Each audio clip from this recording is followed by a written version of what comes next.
Добро утро и од мене. Продолжуваме ние понатаму. Веќе знаете, овој термин секој петок е резервиран за гостин или гостинка, секако од Аџибадем Систина. Ова утро со нас е доктор Азра Куч, која што е специјалист по анестезиологија. Докторке, добро ви утро. Добро утро, поздрав до гледачите на телевизија Алфа. Како за почеток, ајде вака да дадеме еден вовед, што е она, убаво пластично да објасниме, со што се бави еден анестезиолог или што е она, со што се бави еден анестезиолог, односно која е неговата улога? Анестезиологијата како гранка на медицината се занимава со пружење анестезија на пациентите за различни хируршки и дијагностички процедури.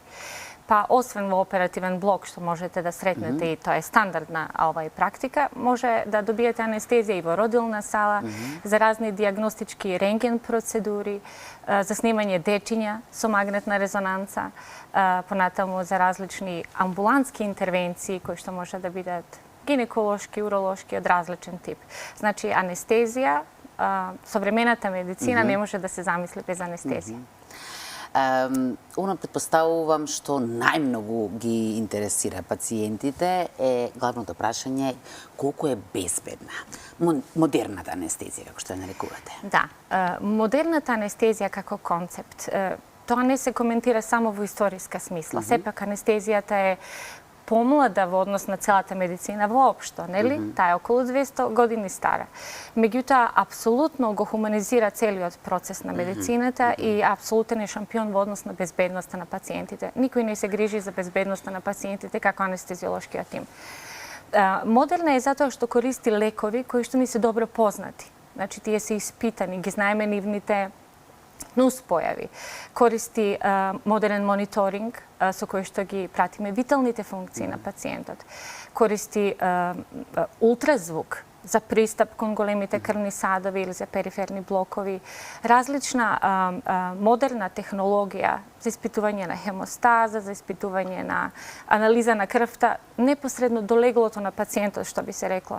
Така да ние во вистинско време, значи, како би рекле вие, real time, имаме информации за пациентот, за неговата здравствена состојба, додека даваме анестезија. Затоа е модерна во својот концепт. А кои се условите, што се мора да биде исполнето, на што се внимава за таа да биде безбедна? Вака, прво, основно е да имате стручен персонал. Анестезија може да дава само анестезиолошки тим, кој што е составен од анестезиолог и анестетичар. Второ, исклучиво во болнички установи, односно било која здравствена установа која што исполнува минимум услови, а тоа е да има доводна кислород, да има апарат за анестезија, да има мониторинг, ова веќе што го кажав, и тоа се стандарди под кои што не може да се оди. Самата подготовка како тече? Да. Значи, непосредно пред секоја операција, пациентот доаѓа на разговор и се запознава со анестезиологот. Тоа е така наречениот анестезиолошки преглед. За време на тој преглед ние добиваме увид во општата здравствена состојба на пациентот. Прво, дали имал некогаш операција, дали примил анестезија за било што и дали имал некакви нуспојави од таа анестезија. Второ, дали има хронични болести и дали прима одредена терапија за тие болести. Постојат лекови кои што не смеат да се даваат пред операција. Лековите кои што го контролираат шекерот или, например, лековите за коагулација на крвта, некои типови на антихипертензиви. Значи, тоа се лекови кои што ќе ги прекинеме, за разлика од некои други, како што се лековите за срцето, значи, кои што ќе ги продолжим. Значи, пациентот ќе добие прецизни инструкции на денот на операција, која терапија да ја добие. Потоа одиме кон преглед, општ физикален преглед, на кој што ја проценуваме, значи, неговата физиономија. Ние сакаме да кажеме дишниот пат, бидејќи следи, нели, процес на интубација. И доколку е се во ред, ќе дадеме инструкции како да се припрема пред анестезија. Потребно е барем 6 часа, односно 6 часа обавезно. Тоа е она што важи за сите, така без разлика. За сите, да не зема никаков тип на цврста храна. Тоа правило лесно се памти, бидејќи 4 е за кашеста, а 2 е за бистра вода. Значи, во пракса, 2 часа пред operacija, bezbedno je da se prima бистра вода. Затоа што за 2 часа таа се смета дека го напушта желудникот и воедно го намалува ризикот од аспирација, бидејќи го олеснува празнењето на желудникот. Тоа е многу важно да се нагласи, бидејќи ако немаме операција, голема стомачна операција во која што е потребно да се прочистуваат цревата, не? Ако се работи за друг тип на операција или интервенција, не е потребно да гладуваат. Имено, ден пред операција може да ги имаат сите 3 оброка, да се хидрираат, значи без ограничување. Колку е важна таа хидратација? Многу е важна, затоа што вие кога ќе дојдете во болницата веќе, нели, после еден период кога веќе не сте земале храна, меѓутоа сте пиеле доволно течности, додека влезете во сала, вие ќе го избегнете моментот на дехидрираност. Тука треба да нагласам дека ако пациентите долго чекаат, ние може да интервенираме со инфузија, со интервенска подршка. Меѓутоа, во светот постои тренд да операциите се прават со прием на пациентот на денот на операција. Исто така голем број на процедури се амбулантски процедури. Пациентот доаѓа и си оди истиот ден. И затоа е важно да биде добро хидриран. Бидејќи не се знае кога ќе се заврши, кога ќе отиде дома, значи хидратацијата е многу важна. Тоа се оние општи правила, да речеме, што важат за сите. Мене ме интересира малку и другата страна. Што е она што пациентите најмногу ги интересира?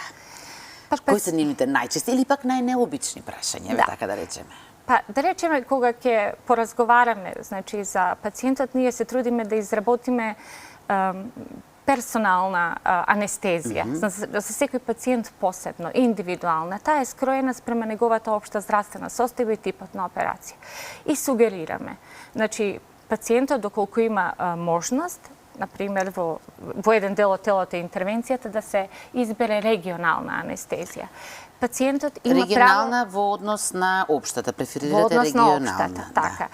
И пациентот има право да го направи тој избор, да речеме. Многумина од нив ја избегнуваат регионалната анестезија, сакаат да спијат. Затоа што не сакаат ништо да знаат. Што се случува околу сеќавање апсолутно никако. Апсолутно, да. А зошто вие обратно ја преферирате? Меѓутоа, непосредно после тоа, откако ќе изберат општа анестезија, прашува дали ќе се разбудам. Значи, тоа е може би едно најчестите прашање кои што пациентите ги поставуваат во амбуланта. А дали може би се плашат случајно да не се разбудат за време на интервенцијата? Па, за тоа служи мониторингот. Да. Но стравот дали им е присутен? Стравот апсолутно е присутен. Значи, прашањето да не се разбудам на сред анестезија и дали воопшто ќе се разбудам се едно од најчесто поставуваните прашања. Добро, зборувавме за подготовките, самите веќе го спомнавте и мониторингот. Како тој се одбива, односно што е она што вие гледате и пратите? Вака. После вовед сега да кажам дека и за регионална и за општа анестезија мониторингот мора да биде присутен, е задолжителен. И тој се состои од ЕКГ запис, значи ја следиме срцевата работа, крвниот притисок, заситеноста на крвта со кислород, тоа е така наречената пулсоксиметрија, се следи дишењето на пациентот. Сега, доколку е во регионална анестезија, тоа е интактно. Пациентот дише со сопствено дишење и срцевата работа и притисокот се минимално засегнати. За разлика од општата анестезија, каде што пациентот за време на анестезија не дише, односно апаратот за анестезија испорачува кислород и еден дишен волумен во неговите бели дробови. И ние тоа го следиме преку нашите апарати за анестезија. Освен овој мониторинг кој што е основен мониторинг, постојат и други типови на мониторинг кои што се посложени и се нарекува инвазивен мониторинг, но тој е задолжен за покомплексни операции за пациенти кои што имаат повеќе хронични заболувања. За посебно би го нагласила значењето на мониторингот за длабочина на анестезија. Имено, апропо ова што ме прашавте, дали пациентот може да се разбуди и дали воопшто ќе се разбуди, не. Значи, ние, кога даваме лекови, предизвикуваме намалување на пренесување на импулсите во мозокот. Значи, анестезијата не е обичен сон. Од обичен сон вие можете да се разбудите со дразба, некој да ве викне и слично. Од анестезија и со болна дразба, како што е хирушкиот рез, нема да се разбудите. To je zato što smo ga prekinale prenесувањето на болните импулси или сме го намалиле до мера да тоа не предизвикува будење на пациентот. И ние тоа го мериме. Гледаме колку е длабока анестезијата и на тој начин нормално дека не сакаме да биде мозокот депримиран повеќе од колку што е тоа потребно, него да биде во оптимални вредности, онолку колку што е потребно да нема свесност за време на анестезија. Една добра анестезија подразбира аналгезија, да не го боли пациентот, тој да е релаксиран и да има апсолутно отсутство на свесност и кога ќе се разбуди да има амнезија, да не се сеќава на ништо што се случило.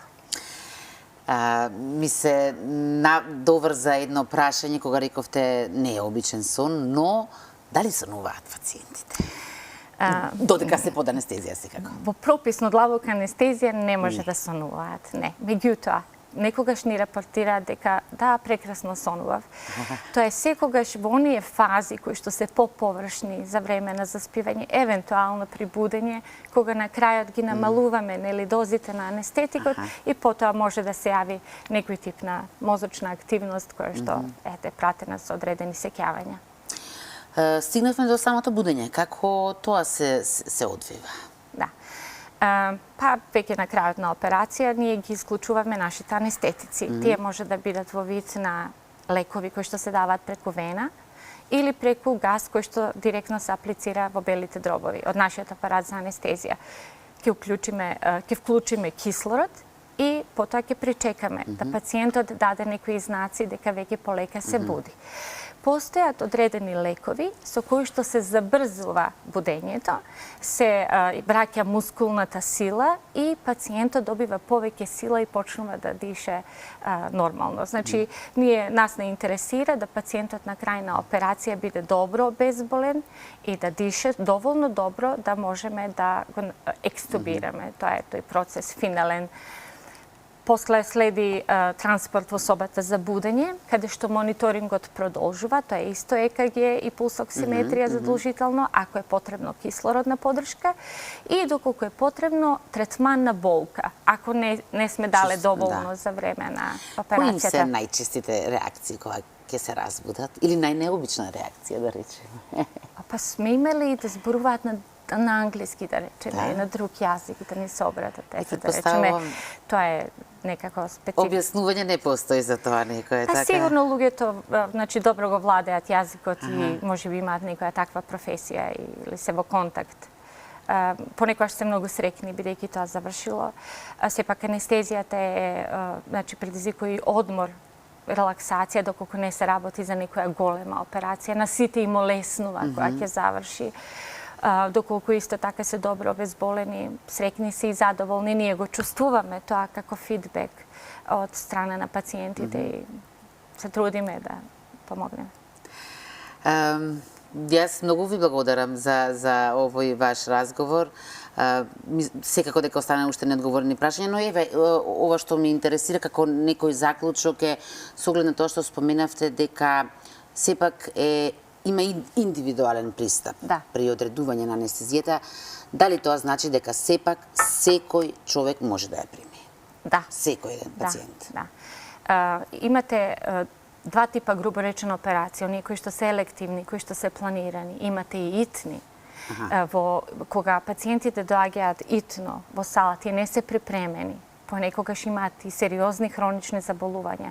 Меѓутоа, ако не се влезе во сала, тоа може да биде опасно по нивниот живот. И ние мора брзо да работиме, да размислуваме и да правиме концепт и за тие пациенти. И по правило, колку што е пациентот поприпремен, ризикот е помал. Итноста го зголемува ризикот и од самата операција. Не нужно од анестезијата, колку што од целата процедура. Така да, грубо кажано, ретки се оние луѓе кои што се може би во некоја терминална здравствена состојба и не сакаме да им наудиме со операцијата повеќе и да им го скратиме животот. За сите останати постои одреден модус со кој што настојуваме да им помогнеме во нивните најтешки моменти. Докторка, од се што сте можеле од сите возможни правци во кои што се може да се усмерите, да се специализирате, веќе рековте 20 на години се занимавате. Зошто ја Зошто одлучите токму анестезиолог да станете? Да. Тоа е една извонредна професија. По својот карактер е интердисциплинарна. Знаете, многу работи за многу гранки од медицината. Не претендирам дека сте експерт, не? Меѓутоа имате многу информации и располагате со вештини со кои што можете да го спасите животот на човекот буквално, да му помогнете да дише, да ја одржите циркулацијата. Затоа што еден дел од нашата специјализација, освен анестезија и реанимација, нели? Што подразбира еден тип на враќање во живот на пациентот, како и интензивно лекување, кое што во нашата болница, тоа е одвоена дисциплина, но секако е, јас мислам дека врвот на медицината воопшто. Многу ви благодарам. Уште еднаш, сега претпоставувам ќе се вратите на своите пациенти. Ве очекуваме повторно со некоја друга тема на која што ќе зборуваме. Ви благодарам за поканата.